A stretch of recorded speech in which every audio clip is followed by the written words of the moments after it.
Hey everybody, happy Friday, almost Saturday. It's Roche Ball, you guys. Today was my first day of training / work. I've only did I think about 4 hours today because I had to do literally it took me an hour and a half to do paperwork. I don't know how many times I filled out my name, but I'm tired of writing my name. I know I filled out my name a total of 60 times doing that new hire paperwork today, and that's the only thing I don't like about getting hired is all that paperwork, and you have to fill out W-4s, and you have to fill out all these emergency contact type things. You guys like this? You know what I mean? If Aaliyah had braids, like I'm gonna do like the girl in the Aaliyah video. I mean the Aaliyah movie. I'm feeling it. I'm sorry, but they could have did that girl. They could have portrayed Aaliyah a little bit better. Okay, I was not feeling that movie, even though I'm years late, but still, that movie was whack. Anyway. Today I've been listening to, before I went to work, I started listening to Transformation Church's YouTube video, and Michael Todd was speaking about, I went right back to the faith series, and I listened to Fading Faith.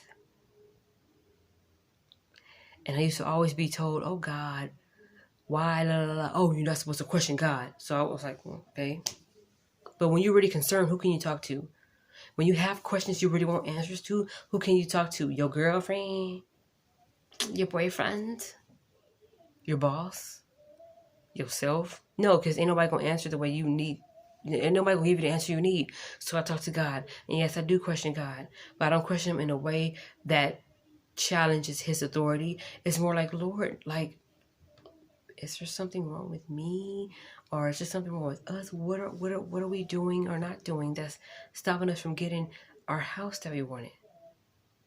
And then even though you really want to say, well, this person got this, and how do you do that when they ain't even praising your name?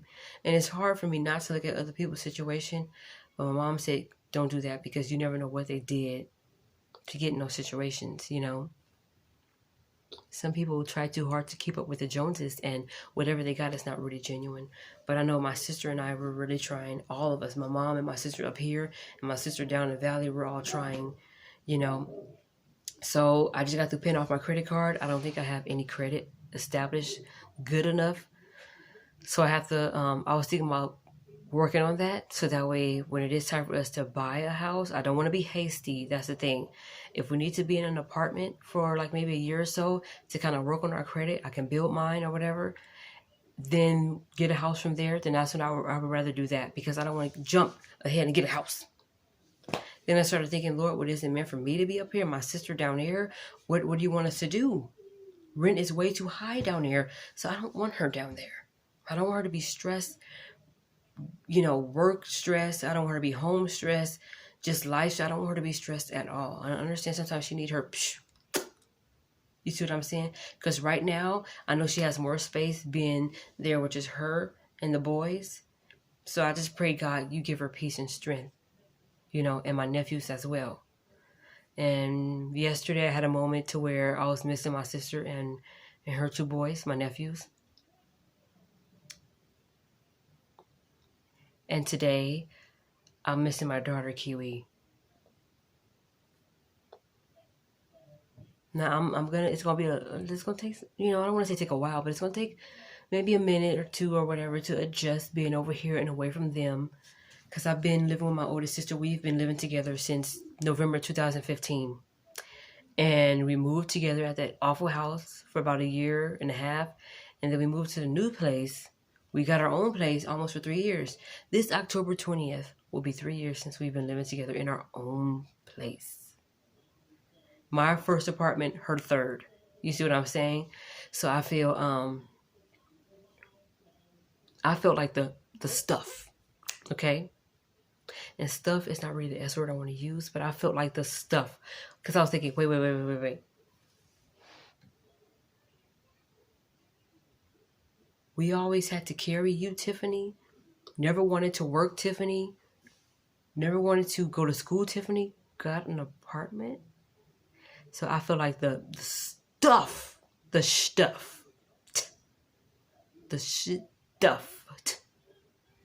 When I got up into that apartment, because I was like, I've never been late on my share of the rent. I've always paid things on time.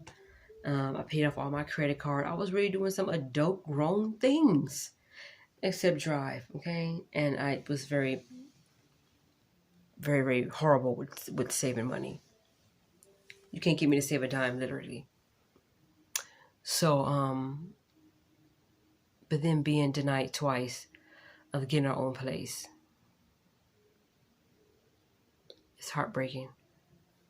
Because when you're so sure about something, and I even went to God about it. My sister was afraid to be happy. And I've never heard anybody say that before. So it kind of like made me feel like a little brokenhearted that she was afraid to be happy, and this is a disappointment. Just getting tired of hearing no. It pisses me off to the point where I was mad. And I went to the break room at my job. I cried, of course. That's my natural reaction. I cried first. Then I get mad and I say, Lord, okay? We didn't get the place that we wanted to. The 2-story, 3-bedroom, 2 bathroom house, okay? So I went up into my nephew's bathroom here in this house when I was visiting at the time before I moved in. And I said, Lord, you better have something better. You better have something better. And my sister and my mom went out, found a place, and we started working towards applying for it or whatever. So my mom and my younger sister, they found someplace or whatever. And my sister or my mom up here called and said, oh, well, if you guys can get down. The lady called, and the lady was like, oh, well, if you guys can get down here and whatever, because I'm about to close the office at whatever time, she'll hold the apartment. Put a certain amount of money down, and she'll hold the apartment. And we're like, well, if she's going to hold the apartment, then that means it's pretty much ours. We just have to do the work, credit check, bank statements, job references. And we got the job. We got the house. We got it. God, you blessed me with a job up here, pretty much like this. I took that interview, passed the interview, took the interview on a Thursday, like last month sometime. Took the interview on a Thursday, pretty much got called on that Monday to, well, we want to offer you. Welcome aboard, offer you a position. Accepted the offer letter. Today I did my first day at the new job. But to me, that does not matter. Because in my mind, I'm thinking, Lord, if you can bless me with a job up here that fast, why can't you bless my sister and I with my nephews with our own place up here? So everything can be a smooth transition. Like as soon as I start my first day of work, it'll be our first time being in our new house. That's what I thought. But being told we didn't qualify after all the work we put in, even resended the woman some stuff, check stubs and bank statements or whatever, and credit checks and all that. So yeah, then we didn't qualify. And I went to work and I don't care. And I hate to start work off with an attitude or feeling real mad or sad about something. Because then I get real snappy at people who just is trying to be nice. Because of how I'm feeling, I don't know how to control my emotions and then let it be towards whatever it needs to be towards. I talk to people like crap or whatever. And that's why today I had to get another refresher. This morning I went right back to Transformation Church YouTube channel and I started listening to Michael Todd talk about fading faith. F-A-D-I-N-G. Fading faith. Because sometimes I feel like it's not there. I think I mentioned before, I believe, in my other videos that I recently did. My faith is like, if you can cut a mustard seed in 4 pieces, I have 1/4 of that. Which I don't think is enough for God to work with. So I think I better stick with just a mustard seed, right? But I'm trying to think about Job. And sometimes it's like, I was asking my sister yesterday, sometimes I wish I can find a Bible. They have a Barnes & Noble somewhere around here. I wish I could find a Bible that will go through each character and talk about their backstory. I want to find out about Job's backstory. Where was he born? Where did he come from? And I want to find out if he had any brothers and sisters. What kind of man was he? What kind of child did he grow up as? What kind of friends did he have growing up? I want to know his backstory leading to his losing everything and still having faith enough to trust God to the point where he said, you know what? And God blessed him with more plus more than enough. Almost like when you talk about being blessed, you don't have room enough to receive. I think that was Job. And I think Job is the prime and he is the epitome of faith in a person, I think. And right now I'm kind of leaning towards him, but I'm nowhere near. My faith is nowhere near his because it's so teeter-totter, seesaw-y, in and out, revolving doory. It's like my faith is like a revolving door, but instead of, you know how the revolving doors go like this, but instead of me going in and going out, I just stay turning around in the doors. I don't go in or I don't go out. I just stay revolving with the doors. Because once it's out, I'm afraid I'm not going to want it back because I'm tired of being disappointed. And once it's in, something has to come through because I'm all in. You know, so. And I found myself giving God ultimatums. And I just remember when I found out we didn't qualify for the second home we was trying to get, I just remember walking out the 99-cent store with a big old water bottle. And I just muttered the words. I just said, I'm done. In my mind, I'm talking about faith. I'm talking about believing. I was talking about trusting. I was talking about depending. I said I was done. I said I'm done. With tears in my eyes, underneath my big old shades and mask, I said I'm done. And of course, it was out of emotion and how I was feeling. That's the reason why I felt that way. So this morning, I had to get a refresher about fading faith. So I listened to that Michael Todd talk about that. Because it's definitely still fading right now. We know you can do it. And I'm tired of believing in things I can't see. Now it's time to see it. You know, I don't want to doubt. I don't want to lose hope. I know that you can do it because you did it before, Lord. But then what's the difference now? What is it now? Deep down inside, do I have something in me that is stopping me from? Do I have to become this big time, big, huge, woohoo, faithful person that doesn't have a scratch on her or a dust on her shoulder or whatever like that before you bless me and my sister and our nephews with a place? Like what do we got to do? I don't want to live with nobody. I mean, I'm thankful that my sister and my nephews and I were not homeless, but at the same time, it's like, I want my own.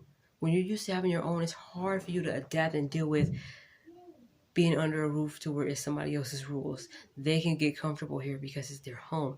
I can't, and I don't want to get comfortable here because I don't want to get used to being, I'm afraid I don't want to go into not wanting to move, but I think sometimes God may put us in situations to where we force ourselves to get out, to have our own, because it's not meant for us to keep living with people and then losing this and you know, I don't.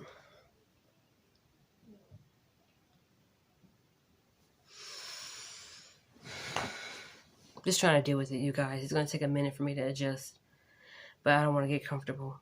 And I say that not trying to be disrespectful. I am very grateful that my sister and her husband allowed me to stay here. They know our situation.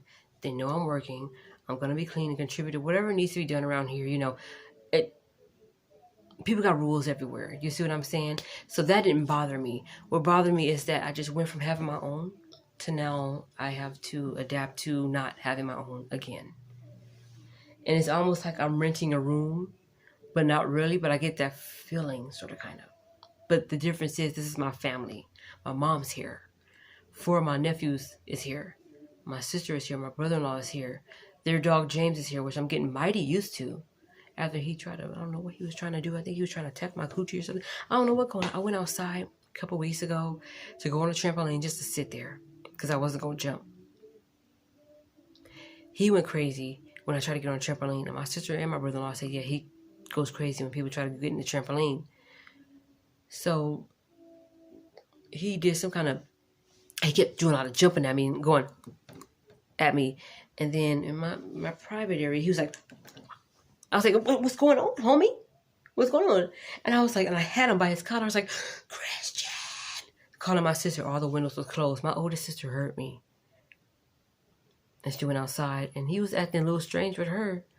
And I'm just like, I'm not going outside no more. Forget this dog. I don't like this dog no more. When I try to go outside and get used, after being scared of that dog for so long, I went outside to try to get used to him. And he attacked me like that. He just attacked me. But then now I go outside and I rub him and I give him attention. And now he looks at me like, oh, it's you. Because I think he's getting used to me. He still jumps on me and stuff because he just wants attention. But now I think we're on good terms. I'm thinking we're on good terms now. Okay, James, because, okay. You know what these fingers mean? It don't mean deuces. It means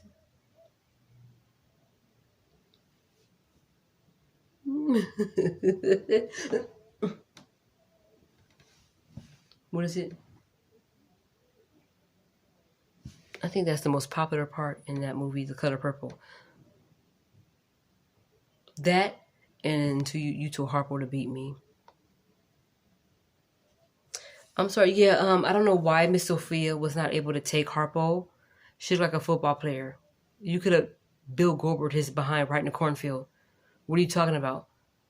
You should have been able to. And look like he had a couple of eye bustings and, looking like he lost a couple of matches and stuff like that. Like, he look like he's been speared and got Walls Jericho. Look like he's been pedigreed and sucked up. And he probably got his. But at the same time as Miss Sophia, you shouldn't have been beaten.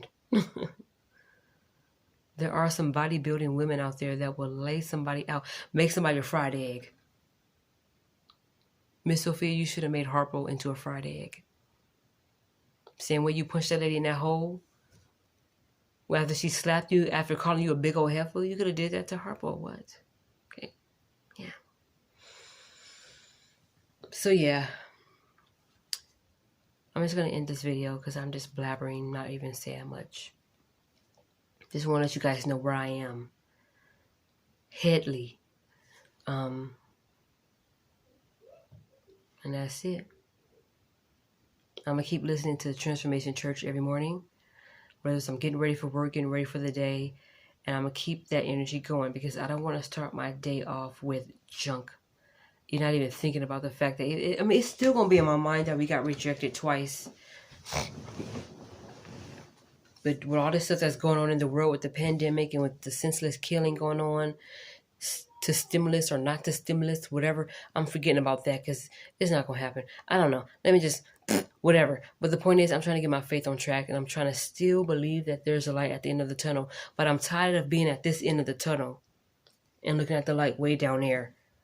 I want to be on the other side of the tunnel where the light is already. Like right now, I just got out of the tunnel and I'm in the light.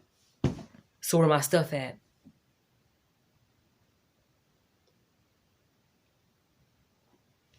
All right, y'all. I gotta go. I gotta get these braids in order. I rather want to take them out so bad. Look at them. And I just did these like 3 weeks ago. And there's new growth start up already, you guys. And I just kind of did these too. I don't know what's going on with my braids, but I'm ready to take them out. All right, you guys. I'm about to go and go to bed.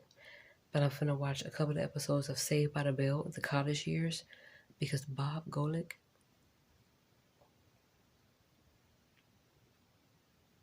All right, y'all. Let me get out of here. Bye.